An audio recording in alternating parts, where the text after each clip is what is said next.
Okay, got a little trigger video here for Ceasefire Friday. So, got my service gun all set up. I'm talking about trigger pull real quick. Also, real quick, if you're right-handed and you're not running a bad lever, I suggest you go and get one with a quickness. These things are about 25 or 30 bucks, and they're worth their weight in gold.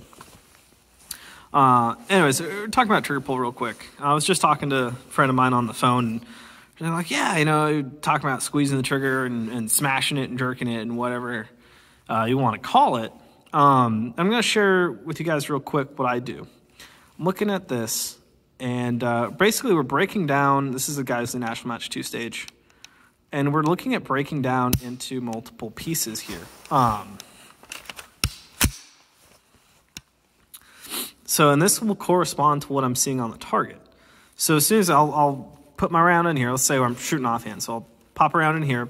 I'll drop the bolt using my bad lever, so I don't have to reach around to the other side and spend a lot of time messing with that. I can just hit this and it goes clunk, and now I'm ready to rock and roll.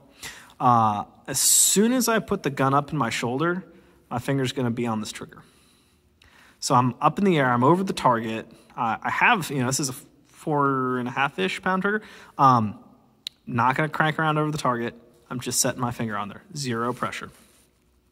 As I come down onto the target, I'm going to be looking, as soon as I see white, I'm taking up the first stage. It's not a lot. You guys can see that there. Just first stage. Actually, don't do this. Flip around to the other side.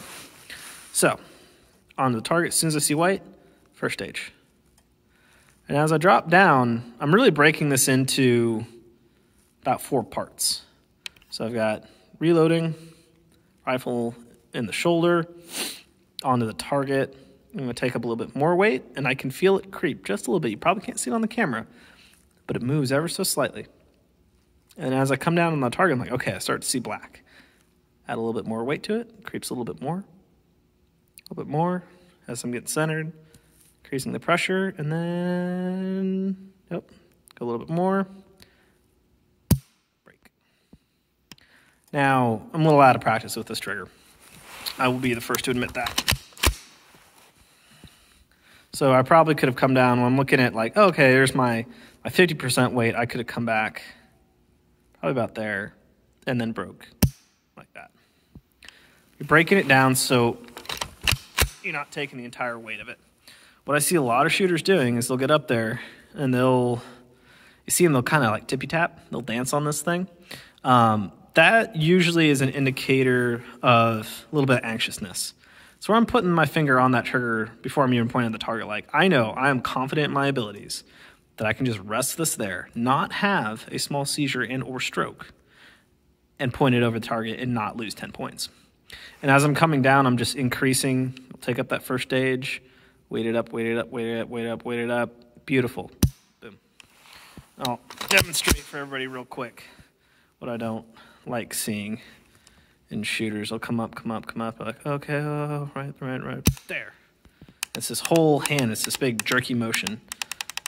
You know, they're putting more weight on this trigger than what's necessary. And think about this. You know, if you already have 90% of this trigger taken up before you get onto the target, and I will say onto the black, well, by the time you get there, you're only pulling 10%. So you're pulling a matter of ounces rather than a matter of pounds. And I think it just makes the whole experience a lot better. And a real quick note, we're going to talk about mounts real quick. This is the Night Force SR2 in a Night Force mount. Please torque these. I believe Night Force has a recommendation. These are at 45 inch-pounds done with a torque limiter. I also have a paint pen mark where it goes on the rail, and these are color-coded to the gun too, so I can throw them in a bag and mix them up and be like, oh, yellow goes on this gun with the tan rail. Those match. I've got blue on the other one, and I've got lines across the nuts too, so that, you know, worst-case scenario, all I have is my Leatherman tool. I can crank that down and be like, okay, that's reasonably accurate. We're going to do another video for Ceasefire Friday next Friday, talking about mounting and leveling a scope, doing a lot of science and cool stuff with that. Take care, guys. Shoot straight.